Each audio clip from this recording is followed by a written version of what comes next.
Okay, this week we have a very special guest, Brian Crabtree, who is the one of the two people behind Monome, monome.org, is going to be chatting with me. Now, I have to admit I have quite a history with Brian. He and I worked around some of the same crazies early in his career. And I was also lucky enough to, for one day for Brian to have come up to me and said, "Hey, Darwin, I have to show you what I'm working on." And he showed me a button. And I was like, "Cool, a button." And he was like, No, you don't understand. The light behind the button is decoupled from the button itself. And I was like, "Yeah, good for you, man." Because I in no way imagined the importance in the future that little button implied. So with that, let's say hi to Brian. Hi, Brian. Hey, Darwin. How are you? I'm all right. So my memories of you are pretty much hiding behind a hoodie most of the time, and then this button story, which was I look back on with quite a pile of chagrin. Yeah, and I love just how totally positive your podcast has been from the start, because you had a real opportunity for some shit talking with that last job you were mentioning. But I wanted to point out that that Monome is now three of us. It's also our good friend Trent Gill, who we imported from Australia, and he was a Monome user from the beginning, who became a close friend. So he's now living in Brooklyn and working closely with us to make things happen and kind of keep all of us on track. And so yeah, we're very happy to have him as well. Oh, I didn't realize that you had actually pulled him into the country. That's great. Yeah. Working with the United States government to import workers it seems a little daunting, but it's doable. Well, that's cool. Fantastic. So let's kick it off by, first of all, talking a little bit about what Monome has been up to recently. You guys just came out with a module kind of on the heels of having done the Aleph, which was, did I pronounce that right? I never... How do you pronounce it? Because in fact, this seems to be one of the things around your whole business is making names that nobody is sure they're pronouncing correctly. I think ARC is the only thing everyone has a handle on. Yeah, it's the minor discomfort that makes them so attractive. I pronounce it Aleph, and that's kind of what we've always said. And I think Aleph, like really an I, is proper. But I preferred the E. But I think after we started calling it Monome and then we realized the internet had 20 different other ways that they wanted to say it internationally. We were got to embrace them all, and it's pretty fitting with also how people decide to use this stuff. Well, that's certainly true. Yeah. So recently you did a module called the White Whale. I'm going to assume it wasn't Wall-E, right? No, we were, the Moby Dick, not the Wall-E. Right. Why don't you tell people a little bit about what that is?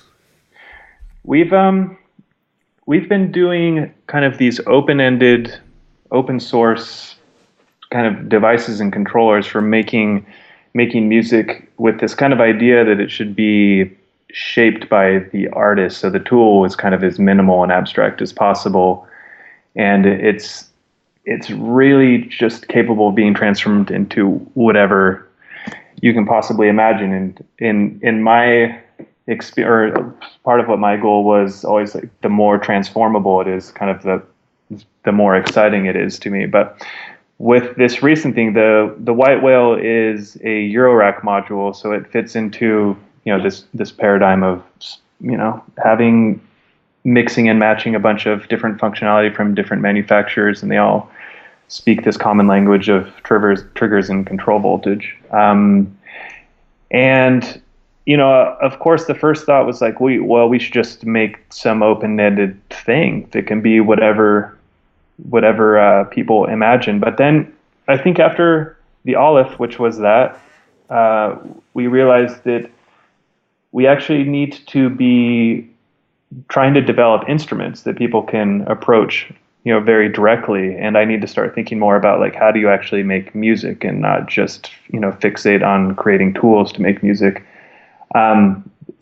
So I think this was my big first effort to make a workable instrument. So the module fits into the context of the kind of Eurorack ecosystem, but introduces this ability to plug in a Monome grid, via USB into the front.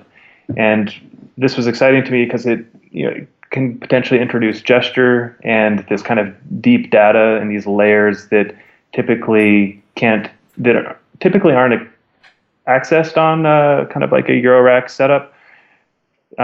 Which is one of the beauties of Eurorack, though, that makes it so kind of exciting, is that the simplicity and the kind of one-to-one nature of most, like you have a knob, it does something. If you have a jack, it kind of does something, and so it becomes kind of clear, memorizable. But what was exciting to me about the grid very early on was that I could have this surface. You mentioned the decoupled nature, so something visually can be represented on this grid that doesn't necessarily directly correspond to what you're pressing. So the interaction is determined by the computer, the program that's plugged in by USB. So having that same sort of flexibility with the Eurorack is what we're going for. So the first thing, this white whale is a step sequencer, and that sounds boring, but we've been making step sequencers for about a decade now, and we includes the whole world and the world of Monome users, internationally, who have been kind of, mutating these Maximus P patches and putting them back up. And the grid is very well suited for step sequencers because of the data and the data that can be displayed, and the fact that you can use, all 10 fingers to kind of rapidly change the data that's happening. So there's a focus on the kind of live performance element of it, but also the just being able to try lots of ideas really, really quickly. And I feel like that had a big influence on, how I thought about making music, but also incorporating a lot of ideas of, just indeterminacy and randomness and probabilities, and really looking for this emergent quality where you can set up a bunch of rules and then kind of pre-compose a framework and get somewhat unexpected results, and trying to steer this thing that's kind of behaving slightly not totally under your control, but you can kind of take some degree of aesthetic ownership of the machine, even though I'm very terrified of this idea of pure randomness and kind of what that means for having the artist's voice in there still. Sure.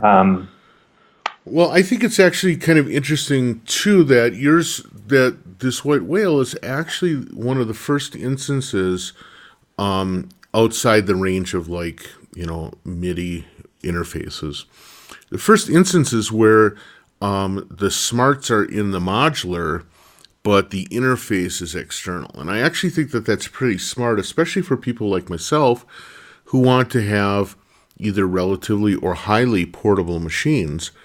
It means that you don't have to use a lot of panel space for your user interface on certainly from the videos I've seen, what appears to be a fairly complex sequencing system. Sure, and also since the kind of user interface panel is the grid, it can be pulled away from the spaghetti nest, and so you're not trying to navigate inside of a maze that's kind of visually obscured. Right.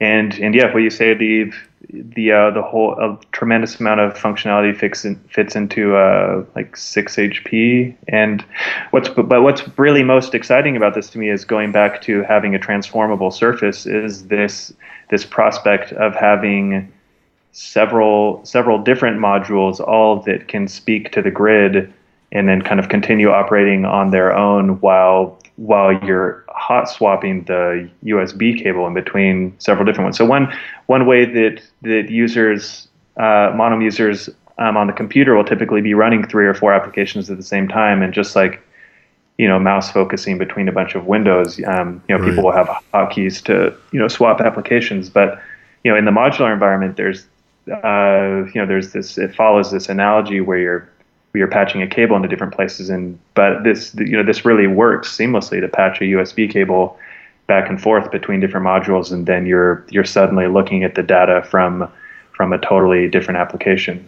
So we have a couple more that we're just finishing up right now. Yeah, so I was gonna ask, because you're kind of laying some breadcrumbs there that make that kind of clear. What kind of things do you mind telling us a little bit about what might be around the corner? Yeah, a little bit. I've gotten this is the longest we'd ever been able to keep a secret before, this whale thing. Typically even the olive, we worked on the olive for a long time, but Kelly's like at the kitchen table helping build this stuff, and she's like holding her phone, like just like waiting to take the picture and post it somewhere, and just like gets so excited about this. But we managed to do the whole whale development in about, it was really only about 3.5 months, 4 months, that we decided we needed to make something new quick to kind of keep going with everything. And I feel like it was really, really a helpful headspace to be in, to be developing something that had fixed functionality, that was really going to be manifest an idea without having to also be kind of negotiating everything else that comes with kind of building this hype machine. And also, you get to put the object in people's hands like right when they find out about it, which was really powerful compared to the Olive did have a numerous manufacturing hangups that were totally beyond our control, and it's incredibly disappointing to be the perpetual bearer of bad news that someone's gonna have to wait. But anyway, so yeah, we do have the next we're doing a series of modules. This one that's coming out should be ready by the end of the month, and it's basically a hardware manifestation of the metaphysics, which is it's an Olive operator, and it's a max patch. It's gotten a little bit of attention, but I don't think that it's been kind of widely recognized for the potential. It's a complex cascading counter is the complicated language that I've been using for it, but it's really, it follows this sort of tradition of having multiple rows that can be counted down, and then it creates a variety of polyrhythms in the way that you can set how long it takes for these to count down. Sure. Sort of like the historical max patches are like the Flynn and the Boeing, and I think there are several others that kind of like follow this idea of just being able to make simple polyrhythms. But metaphysics, in addition, has the ability to kind of cross-influence each row. So as a row is counting down, when it hits the bottom, it can tell, you can route it to count down other rows, and so it can be tangled in such a way that these emergent behaviors will start to come out to where you will get polyrhythms, but then you'll get these long form shifting polyrhythms that'll happen over time. And then, of course, it sounds complicated, but it ends pretty much here, is that then on top of this, there's a whole set of rules that can be applied to each row when it hits the bottom, so that it can re-randomize its position or increase by 1, or tell another row to set a different position. And so after a while, you can make these neat little machines that generate these kind of idiosyncratic rhythms that these triggers can then be mapped to, pitches or drum hits. Or the beauty of modular is that the data is totally neutral, and it can be anything and everything. So I'm really excited to see this in the modular platform, because it's been a lot of fun for me on the computer, and on the Olive, it's amazing to have that running without anything. But it helped me kind of make some full pieces that I just felt like I didn't even want to add anything to, because it's remarkable when you stumble upon these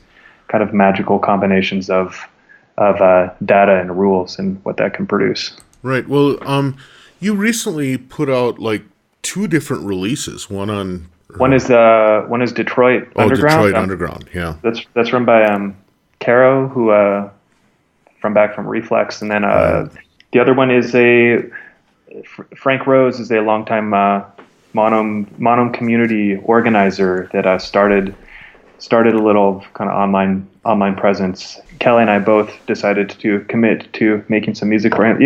I haven't made music kind of in this committed album form for like literally a decade. Probably since we started Monome as a business. It really it's kind of inversely proportional to how much the creative energy comes out musically. So I've been playing live and making little recordings here or there. But yeah, well, you got my money on those recordings. I thought they were beautiful, and so. But it's definitely the kind of music that I really enjoy listening to. Just as I'm, I think this kind of goes back to your aesthetic in general. You tend to do things that are usable and interesting to me while also being aspirational. I mean, there's something about your recordings, there's something about your devices that makes me, even if I'm not using them, I want to try and find a way to use them, right? Or if I'm not listening to it, I want to put myself in a position where that might be what I want to listen to. It's kind of odd, but it's that's so it's fantastically kind. Thank you. Yeah, it's I mean, the thing is, I'm trying to say is that you're not being something as crass as like a taste maker or something like that, right? And I'm sure that's the last moniker you'd want hung on your head anyway. But what it does seem is that this the aesthetic that you bring is something that a lot of people find attractive and desirable when they're thinking about their artistic lives, right? Yeah, and it's interesting to me because well, you mentioned this. This is, I mean, these interviews really give people an insight into the lives of the people that you're interviewing. But Kelly and I are largely very private people. I mean, we live out in the middle of nowhere, right? And this sort of assumptions about what our lifestyle are really just they're stories at this point. So I really like the idea that this sort of aspiration and inspiration can be infused into the object or the recordings. But I think what's most it's less about me and more I think about just minimalism and what I kind of identify both in the devices and their potentiality, and also minimalism in music, just giving the listener this space to kind of interpret and kind of fill in the interstitial spaces and allow your brain to kind of exist and not be terrifically overstimulated in a certain way. So it kind of leaves the idea of leaving room for the user and the listener and the person experiencing it. Does that make sense? That's exactly what I was going to kind of pitch in, was that it seems like in almost everything you do, whether it's the machines you build or the music you create, or even, I've read a number of the interviews you've done online that are posted online and stuff, or your interactions with the community.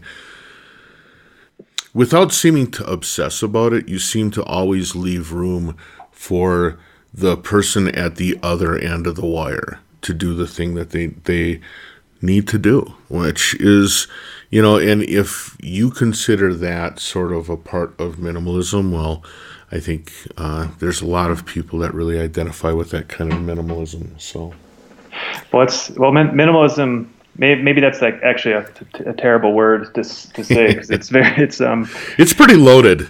It's loaded and it's controversial. But I think it's maybe openness makes more sense. Sure. Kelly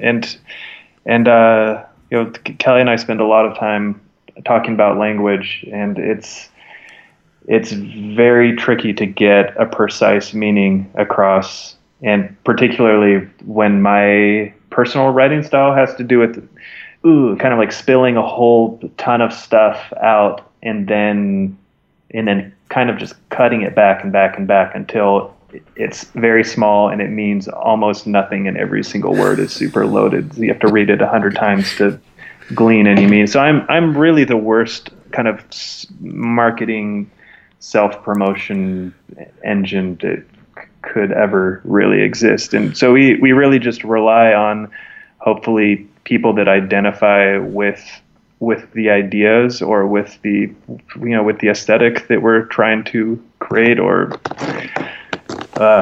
you are sort of like the E.E. Cummings of the media art world.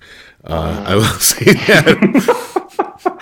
Well, I don't think I've ever seen you use a capital letter, which is the opposite of marketing world, right? So, oh, you wouldn't believe this, but so we shifted to using retailers, but I've realized that I just feel like I'm being more legitimate if I write to, even though I know these people, Jason Kramer, like in Portland's just like, I know you, but now we have a business relationship. Right. I should use capitals. I'm still not wearing any shoes, and I'm in my barn, but I'm gonna pretend. So. Yeah, that's hilarious. So, given kind of the aesthetic you bring, as well as your vision for a particular kind of performance and a particular kind of artwork, I am really curious about what is the background that you bring to this. You say you've listened to the podcast. You know full well that I like diving into what made people the artists they've become. Yeah, I'd like to know what your background is. I'm really curious. Yeah, strangely enough, I think, like, as a kid, when I first discovered synthesizers, I thought, like, it would be cool to work for Roland or something one day. I should make synthesizers. And so it's really horrifying that I actually ended up here. But I started off playing piano as a kid.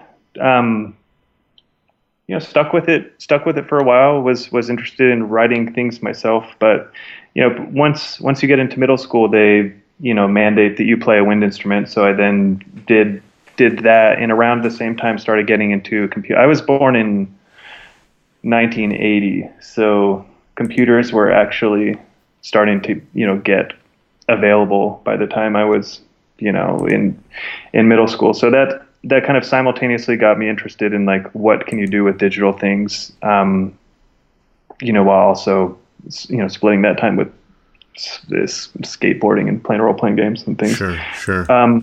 So early on in the computer days, my parents, saw the potential of the computer with music and went and got an old, like, Roland MIDI sound canvas and a really cheap MIDI controller. And I think it was, Windows 3.1 and Master Tracks Pro. And that just totally, I don't know, that was such an amazing thing to be able to sequence things. And suddenly my whole world was, making these little songs. And it took me a very, very long time to identify an aesthetic, if that makes sense. It's right. Like I feel like when you're young, hearing so much different music and kind of emulating everything. So I had some older uncles, that exposed me to, like, industrial and new waves, and but also I somehow found Yanni and Enya, like, completely captivating. So right. I was going back and forth between making things that sounded like video games, and then making things that could definitely be played at a health spa. And there was a kind of formative moment that happened when I was in high school and entered a like composition contest. It was this song that I wrote with like a Korg music workstation, and I won at some level, like, locally, and so they invited me to come perform the song. And of course, most people, they were writing music back then. If you were that young, you were probably a piano student and you'd written something, nice. And but I showed up with this keyboard and I was like, I guess I have to perform this. And of course, I just sat up on stage and then just pushed play on the sequencer. And Man. I was like 16, and it didn't dawn on me that was going to be awkward until it was about 10 seconds into it, when I realized I was on a stage and had nothing to do at all. Right. So I kind of just like ghost played some of the keys here and then kind of like looked up and then decided that didn't work, and it was a kind of grueling 5 minutes, and got down and realized that there was a little bit of problem solving that had to happen. Well, it's kind of interesting that you went through that process where most people are actually like in a bar when they first encounter the fact that what they're doing with their computer and synthesizer is not engaging to an audience. So maybe congratulations for you for having a better venue for that. I've experienced that too. Don't worry. So I was still using a lot of computers and making music, and in high school decided to kind of shift. Went to UC San Diego to study electrical engineering because it just seemed different. But really, really quickly I realized it was a lot of differential equations, which was not hard, but didn't seem terrifically like it had any application to anything substantial. Right. So I shifted to the computing and the arts program, which is where I met Peter Otto and Miller Puckett, and a lot of fantastic faculty. And Max MSP was one of the first classes that I took. And since I already knew how to program in C, I already kind of understood how data worked, and I basically just stayed up for 3 months every night at the computer music lab, just learning Max all the way through and through. I think this is Max 3 or something, somewhere like 2.5, like right before MSP or something. Oh, sure. But that just really transformed. That really transformed everything. I had been trying to perform electronic music again with a friend, Peter Segerstrom, who now goes by Portable Sunsets. He makes terrific techno. But we kind of started experimenting with performing live electronic music. And we just kind of ended up bringing our entire studios to the gig every single time, which was ridiculous. It was like all these samplers and synthesizers, and just trying to make them kind of like talk in a way that would allow us to make music for an hour or so. So after discovering Max, realized that we could potentially build these monolithic performance machines that would let us kind of make music in ways that we had envisioned that were outside the boundaries of how the designers of these commercial music making objects had kind of decided. And it worked for a while. It was difficult to make music for more than half an hour with these funny sets of Max patches, but primarily because we're just clicking the mouse a whole bunch and typing on the keyboard. So this is where I realized that like a grid surface or something you could actually touch like a drum machine, but then I think the breakthrough was realizing that the interface needed to change, and the way to do that would be if it was backlit, and then secondarily that they had to be decoupled so it could run our several different patches at once. This idea stuck with me for a whole year, and then I ended up going to CalArts to do grad school in their composition department, which I had gotten a introduction to Morton Subotnick through working for Peter Otto and doing a lot of spatialized audio. So I was making Max patches as a kind of artist assistance, and then in the meantime trying to work on this grid interface, and that it kind of became the focus of all of my work in grad school. And after the first prototype was working at the end of the first year, I just started performing with it all over Los Angeles, and it was amazing how I don't even think anybody really heard the music was the thing. Is that the kind of light display and the sort of like all of the gesture that was involved that was generating these sounds was like so captivating that luckily I think people were pretty forgiving with very potentially how kind of sloppy I was being. But they were really interesting days because the device really overshadowed kind of everything else. Well, sure, but I mean, it in a way, and this is what I didn't see when you first kind of showed me the button as a concept. But it's certainly, I use a Monome often in live performance, and one of the things I notice is that my dog is like really trying to influence me right now. What I notice in performance a lot of times is that it plays to people's pattern recognition systems of curiosity. So they'll see what is my sort of like ultra abstract user interface, and they'll start playing with it as if it's hieroglyphics, right? As if they're trying to say, okay, what is the meaning of that circular thing with the thing going around it? Oh, he hits it, and when he hits it, the starting point, oh, I wonder if that isn't the loop that's playing, you know?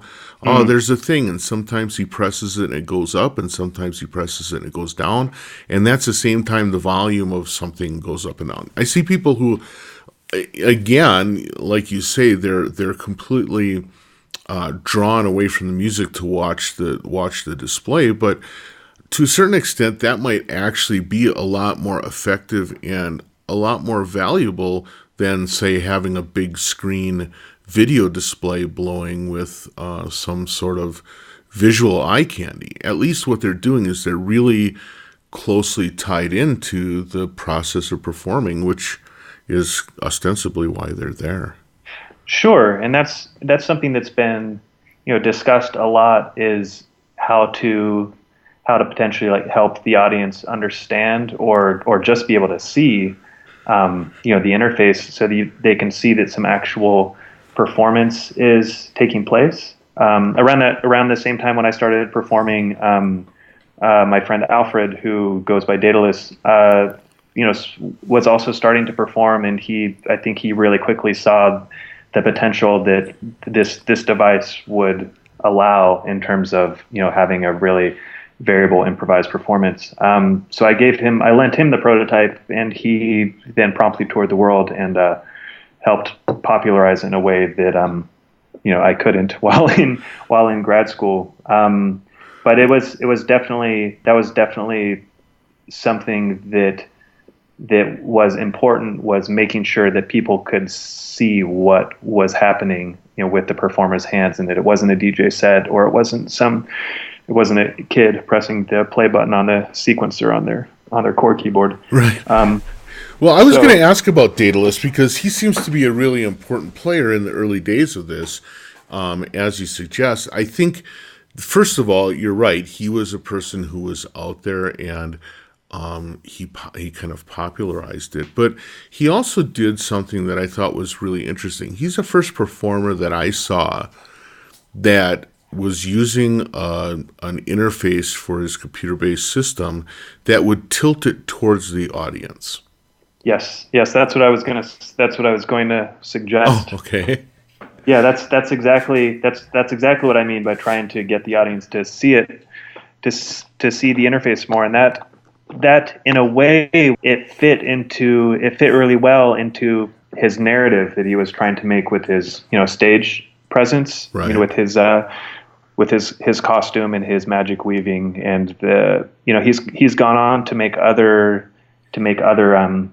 kind of stage performance sets, this fantastic big wall of mirrors, and that sort of mimic this centerpiece, which is the lit up grid which creates all of the sound. And so right. the performance is both him, and it is also the grid, which talking to him in the past, I feel like it's a similar contentious issue whether it's just like, it's like what part is doing the work, right. in terms of like, is the technology or is it the performer? And I mean, and of course the performer is doing the work. Is anyone who actually has played one of these knows that it can literally sound horrible if you're doing it badly.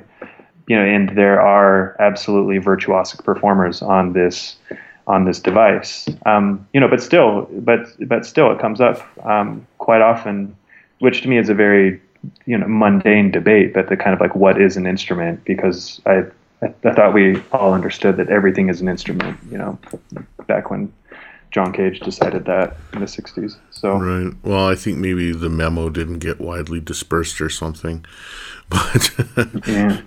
yeah. So it's really interesting. Now, what is it design wise that speaks to you about sort of like the minimalistic design? Because that is something that's kind of ubiquitous with all of the instruments that you and Kelly and now Trent have been putting together. Is a very minimalist aesthetic, but also it seems to emanate from something deeper. Where did that come from? Yeah, during the same time when I went to Cal Arts and was working on this grid, this second year, my second year at Cal Arts was when Kelly showed up as an experimental animator, and we met through a mutual friend and decided to start working on these mechanical film installations. So we started actually making these physical objects, and really quickly, what I realized is that I was focused on just making things work functionally. Mm-hmm. So I was always okay with the wires hanging out and you could see the guts, and that was fine. But she was always very insistent on the visual presentation, and making sure to have the emphasis be clear, and have the actual work get the attention, and not just kind of fetishize the guts. And so in a lot of ways, our collaboration has really shaped the identity and the aesthetic. And I think helping recognize that the minimalism is a way of taking away distraction and also having it be as open as possible.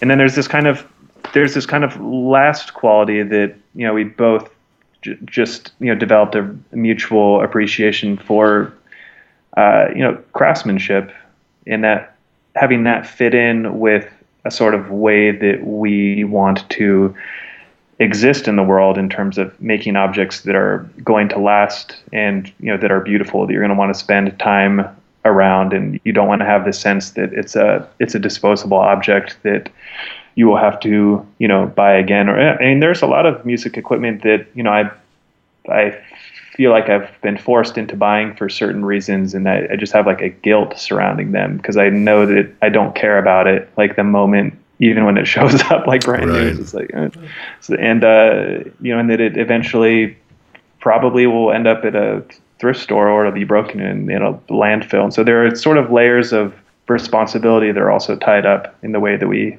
make these. And I think when we started Monome, we were right out of art school, mid 20s, very, very optimistic, and we're really going to hold to all of our ideals about how the world should work. And so I think at the beginning, we were pretty righteous about putting forth how the manufacturing methods were going to happen, and as a result, we had a really, really difficult time figuring out how to do this stuff. And after a while, once we did figure them out, it kind of mandated that everything was going to be really expensive. And then, that made us really, really nervous. But I think the commitment to the object just made us realize that we were going to have to roll with it. And to our surprise, there were enough people that were respecting those decisions. And so we feel incredibly fortunate that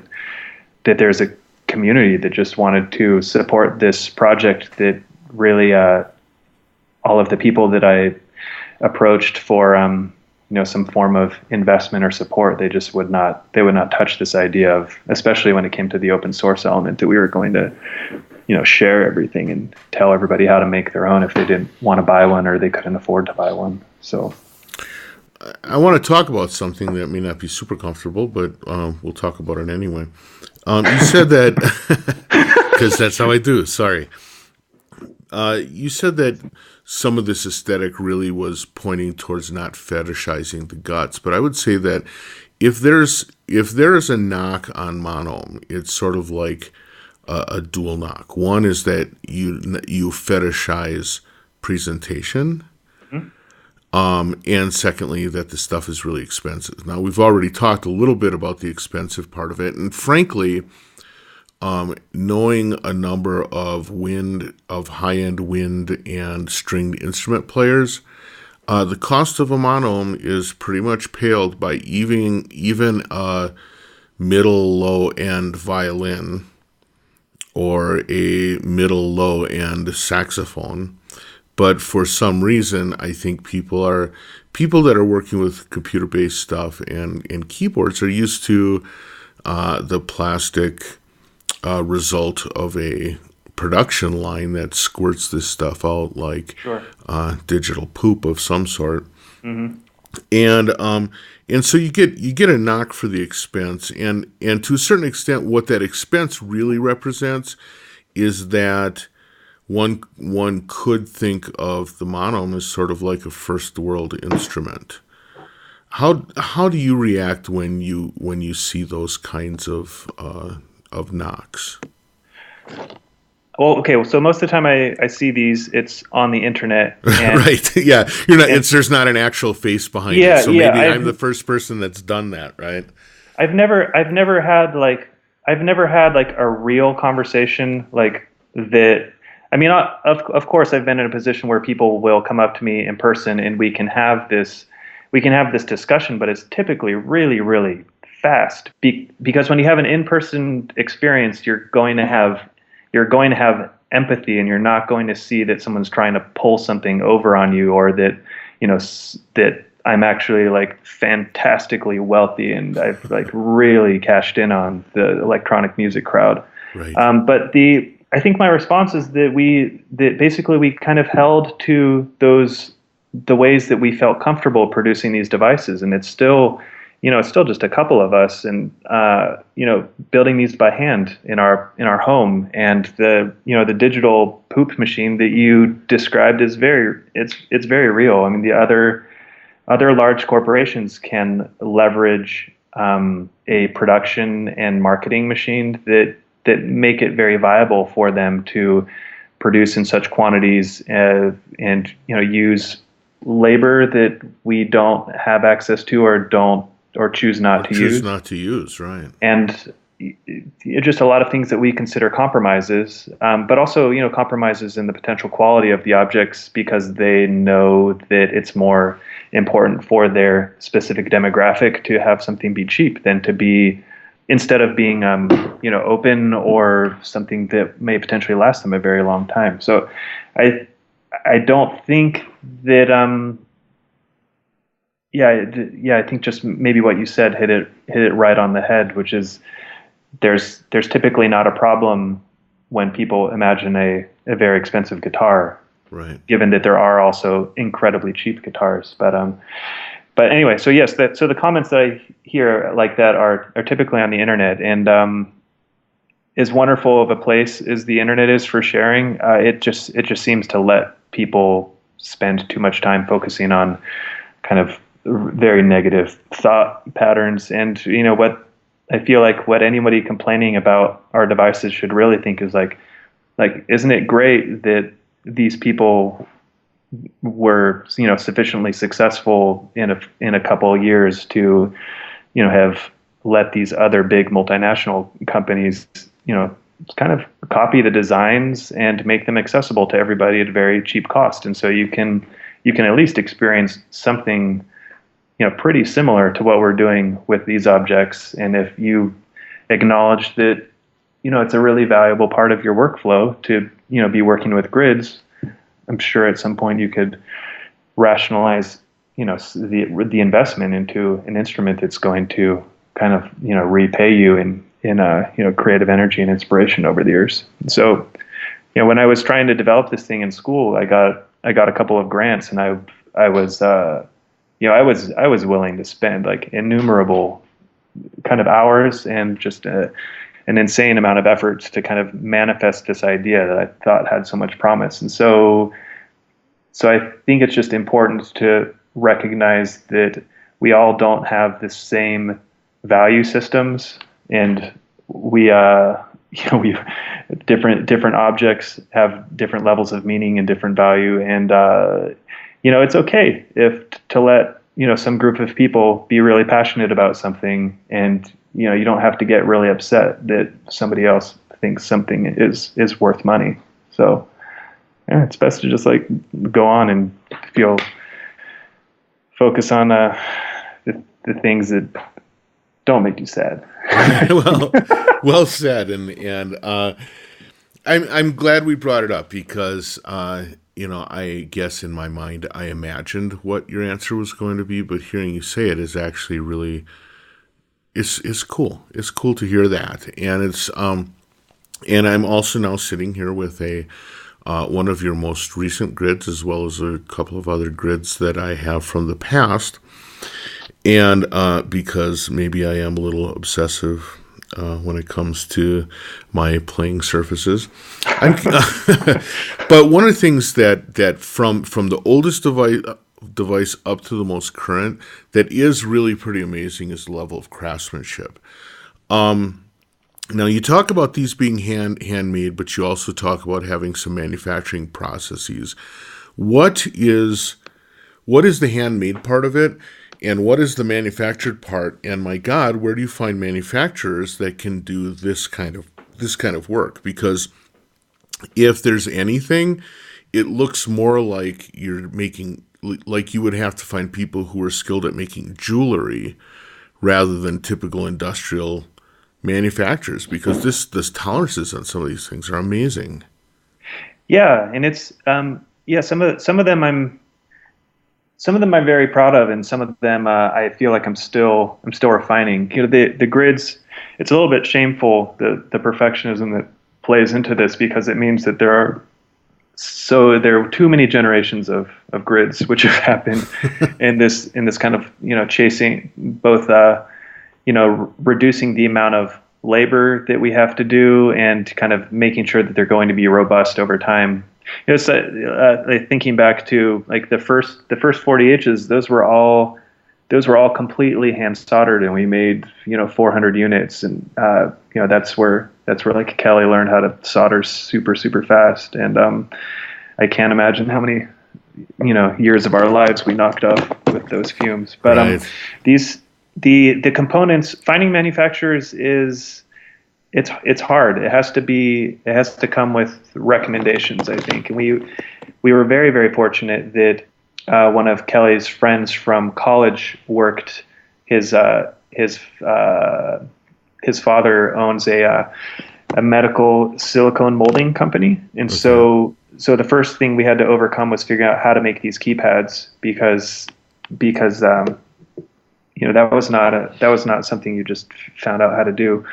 But he was willing to kind of take us on as a little hobby project. But we went through a ton of revisions trying to get the tactile snap correct and make it feel like an instrument. And I feel like we really invested in that. Whereas there are a lot of kind of DIY keypads available now, and you can tell that there was a different level of there wasn't a musician behind that work. It was sure. Just kind of like make it happen, make the light come through. And so that was the first big thing. They still make the keypads for us. They're based right outside of Pennsylvania, right outside of Philadelphia in Pennsylvania. I got a reference from him to a machine shop down in Baltimore that did all of the aluminum work for us at the beginning, and we've kind of been outpriced since they've grown and had to increase their prices. So we've been looking around for different places now, but also referred through them were on the Arc, particularly the first edition of the Arc. We weren't quite satisfied with the kind of OEM encoders from Bourne's, even though they were wicked expensive. They had just like this tiny bit amount of wobble in them that kind of was like a little bit unpleasant for kind of this musical level of gear fetishism. So we ended up designing our own bearing and shaft mechanism that we had made by a scientific instrumentation company that had incredibly tight tolerances. And this is where we, also learned about all of the different kinds of, shaft greases in the world. Their whole industry is devoted to making potentiometers feel a particular way, or make a really cheap switch in the car feel good when you when you touch it, turn a 5-cent switch into something that feels like the interior of a BMW or something. So so many different companies involved. Another company in the arc to create the light separation. They're pieces of etched steel in that radial pattern, and we sort of insisted on always using real glass, so it's water jet cut glass in those components. We could have easily saved a lot of money using laser cut plastic and this sort of thing. The wood has always been like the most handmade component of it, and also the most frustrating because wood is a living material, and particularly right now in the middle of summer, it's very, very humid. So we're dealing with all of the expansion and contraction issues of furniture making, and trying to match that with a machined aluminum plate is, I think, what's it's sometimes disappointing to me. I appreciate the praise for the workmanship, but sometimes the realities of wood moving just kind of prevent everything from lining up completely perfectly. But seasonally it shifts, and it looks perfect again in the winter time. So yes, we do all of the. We luckily now have the circuits, assembled by robots, and a new company in California is doing a great job. And we were previously using a place in Pennsylvania, which also kind of grew outside of our size limitation. So when a company gets big, then they can't kind of handle our small orders anymore, Right.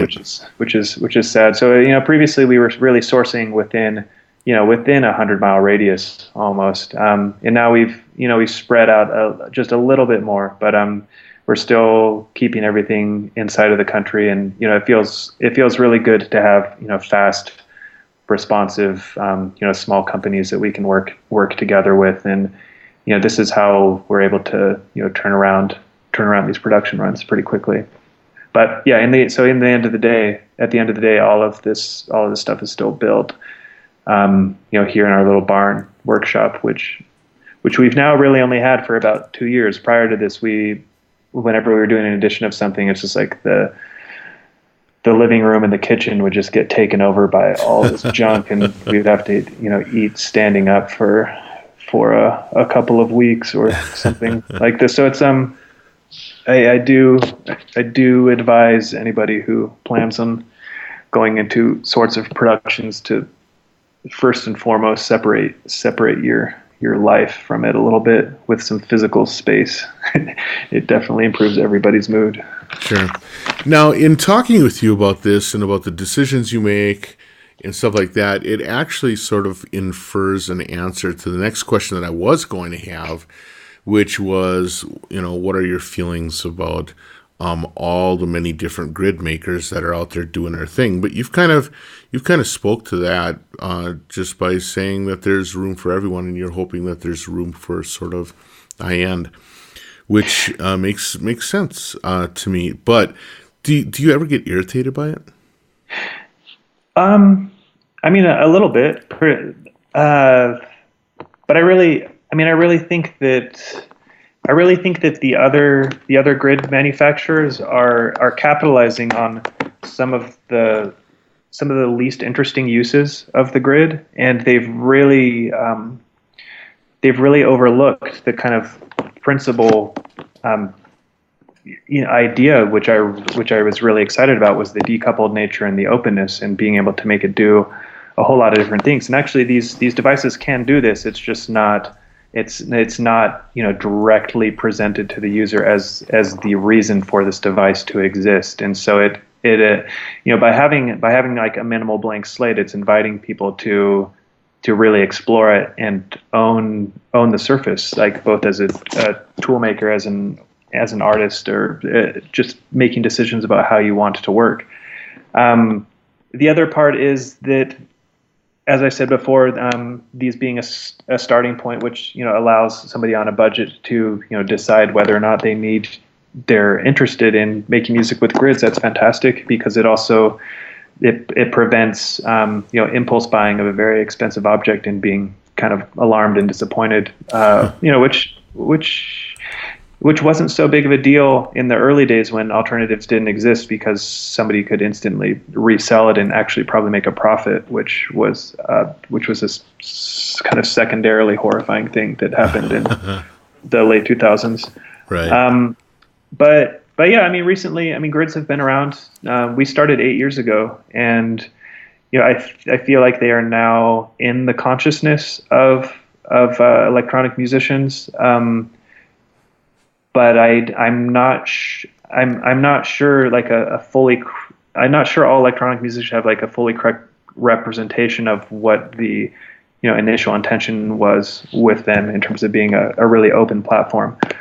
So we're hoping to kind of reintroduce a lot of those concepts with making we've tried to make our documentation a lot clearer, make it more approachable to people that don't want to program but just want to explore this huge library of contributed applications. And yeah, in terms of being angry about it, it's maybe those couple of months where like we really struggle every once in a while. Like I can feel a little frustrated, but maybe someday like Novation or somebody will like give me an artist grant or something and let me just make music for a month or two and not have to worry about making a living.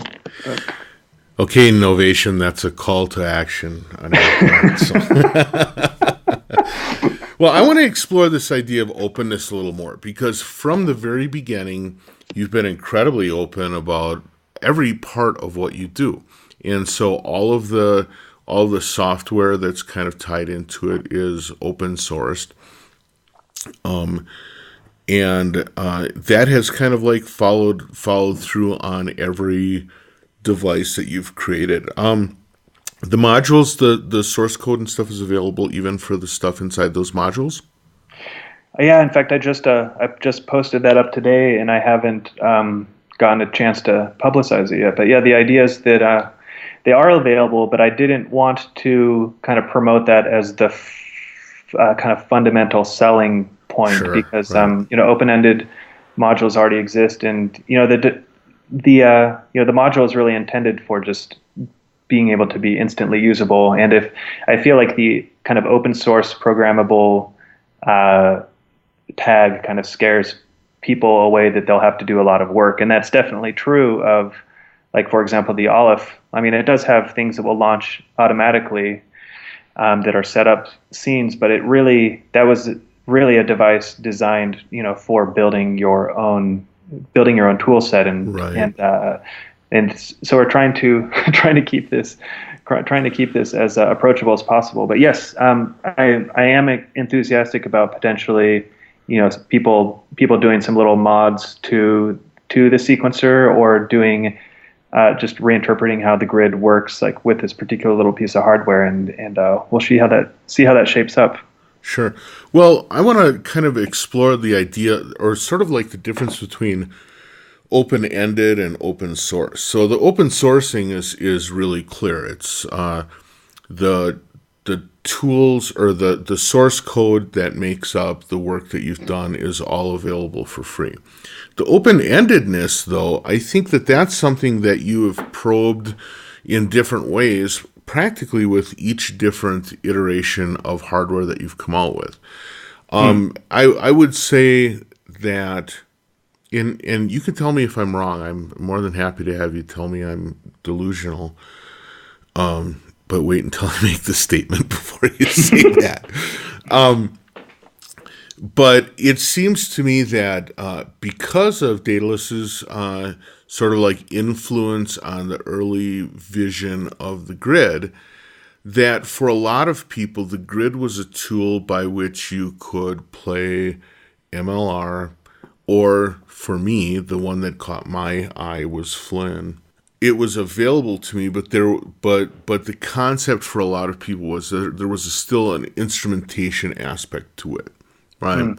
It was, or an instrument aspect to it, in that it was kind of combined with a software personality that led people to do the thing they did. And I would say that, at least for a while, a lot of things that the community came up with were very strongly influenced by MLR, right? Certainly, though I I think I feel like MLR is just such a strong intuitive match for the grid that's Right. why it really resonated with a lot of people. And it's the fact that it was sample based, made it work with a lot of different with a lot of different genres. But pretty quickly after the grid came around, particularly Matthew Davidson, Strata started. I think he saw immediately what the potential was with the decoupled grid, like exactly the way I did, back in college. And he immediately started making great arpeggiators and different things that were taking advantage of traditional harmonics and this different ways of interacting. And I think just seeing a community emerge and the wiki like really rapidly filling up with different ways to use it was just mind blowing to me. And in fact, I mean, even to this day, I haven't had a chance to kind of try even half of the stuff that people have made for the grid in just trying to keep up with just making the grids to keep getting them to people. Right. But that might have been I might have diverged you from what you were saying. I'm sorry. I don't have any grand unifying scheme to these podcasts. I'm just kind of riffing off the top of my head. But what I'm kind of curious about is, so you started off with a system that seemed to be kind of, because as you say that, excuse me, MLRs seemed to really be a great match to the grid. There was a sense of an overall instrument. Mm-hmm. With the Arc and the Elif, the less so, to the point where the Elif was very much it kind of is a toolbox rather than being an instrument on its own. I mean, you were kind enough to let me play with one for a while, and I saw where it sort of matched a lot of the way that you do things, the way that you have events and you have settings and values being able to kind of like cross-fertilize one another was very reminiscent of almost everything that you've provided the community. But now with the modules, you're coming back to something that has more of a defined, or in these cases, it has a very defined personality, instrument personality. Do you personally have a preference? And when you think in terms of developing the instruments or developing these modules, what are the things that influence you to do the things you do? I think that, well, the modules are really an extension of the same sorts of programs that we were making that would just run on the computer. And in a lot of ways, the Aleph was trying to get the same functionality that, for example, that we could get out of Macs, but kind of tie it closely to a selectable kind of DSP, like a VST plugin that was running internally, and then have that be paired with both the grid plugged into it with a particular application, and foot switches and knobs and this sort of thing. So it was the idea of having a toolbox that was like a computer, or ostensibly is a computer, because we had to make a computer more or less. And then with the modular, I really just like the idea of being able to have this sort of context for the exploration that we're doing with these kinds of sequencers and different applications to live inside of this context with control voltage and triggers being completely open-ended. And to tell you the truth, I mean, I can't even really still say that I'm like a person who is into modular, because I'm really, really bad at buying things. Most of the modules that I've gotten have been for trade with different people, and I really have a good time with it. But I'm also I'm not scared of, but just like not inclined towards like kind of this like mass collectorism. So I can't quite tell if I know every once in a while it's like I really need something that does percussion of some sort. So I'm excited to kind of continue to build on this idea, but but I'm really excited about modular just as this sort of like open data format, that there's no complicated like OSC strings and there's no sort of like mapping mechanisms, and it's just you're plugging wires together and getting what you get, right? Yeah, and just it can just be so versatile. So I'm really excited to have these kind of grid applications live in that environment where that can be the sound generation, and I'm really happy to have been pulled into this universe, and I keep discovering things that people have been doing with modular that are pretty astounding. So I'm looking forward to continuing on. Right. Well, that sounds great, and yeah, the modular thing. It's kind of funny to me whenever there's an environment that, first of all, is kind of built around collectorism, which is a little bit what the modular world is. The methods that different people use in order to prevent just mania from taking over. Like, so for my example, I actually actively have gotten rid of any case other than the ones that I have to. So now I can say, I can't really get any more modules because I don't have a place to put them. I mean, that's sort of like that faux discipline that, I guess card collectors have to do. My booklet where I keep all my trading cards is full, so I can't buy any more trading cards. I think that's really important. Being selective and acknowledging when you don't use a particular tool. And I mean, maybe that's more what I'm thinking is if suddenly I realize all of these tools are indispensable in some sort of way, I'm going to have to dedicate a room to this stuff. So. Yeah, well, I have to admit though, your style of discipline is another one of those aspirational things, because I can't seem to actually be able to say, well, I need to be more disciplined about my life. I have to create artificial structures to make that happen. So good for you, not so good for me. Oh, all right. All right. So before we go, and I have used up a lot of your time already, I really appreciate the time you've spent. I want to talk a little bit again about your recent releases. The names of them are escaping me right now. Could you? The on the Leap, which is the new Monome community label. It's the name of the album is Skyclad, and I have links to this stuff via my website, which is nnnnnnn.org, which is 8 N's. 8 N's. Okay.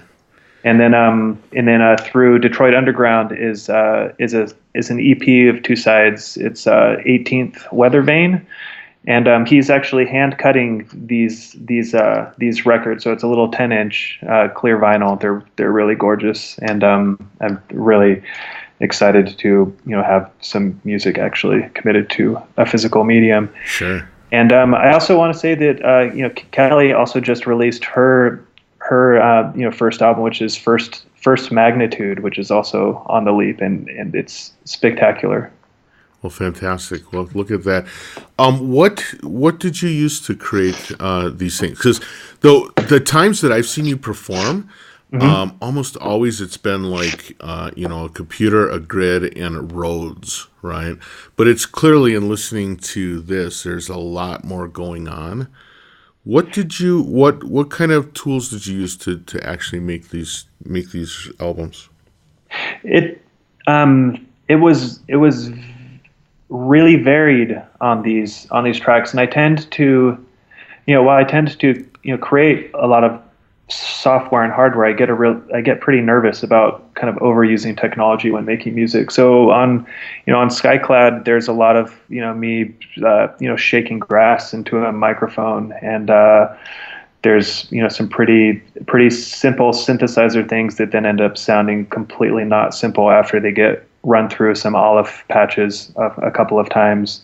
The metaphysics is used in there to create some kind of generative melodies, and I still really enjoy Juno 106 into a space echo. It's just like, it's so cliche, but it just feels so impossibly good to play those two things together. It's funny you say that, because to me that if I had sort of like the dream combo. While it be, like you think of the desert island synth thing or whatever, which if you do tend to think about that a lot, well, too bad for you.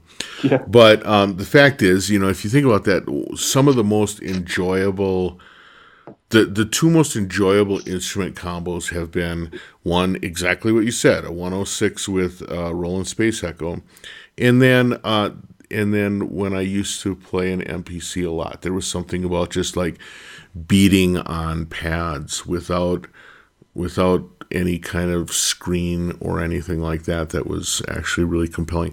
What do you use as a recording media? Do you just record to hard drive, or do you have tape deck hidden away in the barn somewhere? I do record to various things, but mostly just into whatever digital audio workstation I'm using at the moment. I have a really hard time with allegiances, so I think between all that music, I used Reaper at some point. I used Ableton. All of Skycloud was done on Bitwig, which it's a pretty fascinating environment. Oh, on the Detroit Underground record, a lot of actually all of it. Yeah, all of the synth sounds on Weather Vane were created with Alto by Madrona Labs, Randy Jones. Sure, right. Which is basically, I think, the only soft synth I use, and it's truly spectacular. Yeah, it is, in fact. Well, Brian, I'm going to let you get on with your life. We've spent a lot of time on the phone here, and as with all of these things, I start off wondering, are we going to get a good hour out of it? And then an hour in, I'm like, well, now that I've just started, I have a whole bunch more I'd love to talk about. But frankly, I mean, we kind of touched on things that I hadn't seen in interviews before, where you got a chance to talk about some specific things. I appreciate that. Appreciate your willingness to do this and be part of the podcast, and also for talking about some of the future, because I feel like the Monome world had been kind of in stasis for a while, and it's really the introduction of the modular stuff has really, as well as some of the new design, that new grid design is just gorgeous beyond belief. I think that there's some real excitement in the Monome community again, and so I'm glad to get a chance to talk to you about that. Darwin, thank you so much, and thank you for doing this podcast. It's been a massive inspiration for 4 months now. Whenever I'm busy working, this kind of keeps me going and remembering like why sometimes there are hard moments of too much soldering. But I'm also just terrifically honored to have gotten to do this. Seeing your spectacular list of past guests and hearing them speak. So thank you so much. Oh, thank you, and remember to keep your nose away from the solder smoke. That's the bad stuff. So, yeah. All right. Well, thanks a lot, and we will talk again soon. All right. See you, Darren. All right. Bye.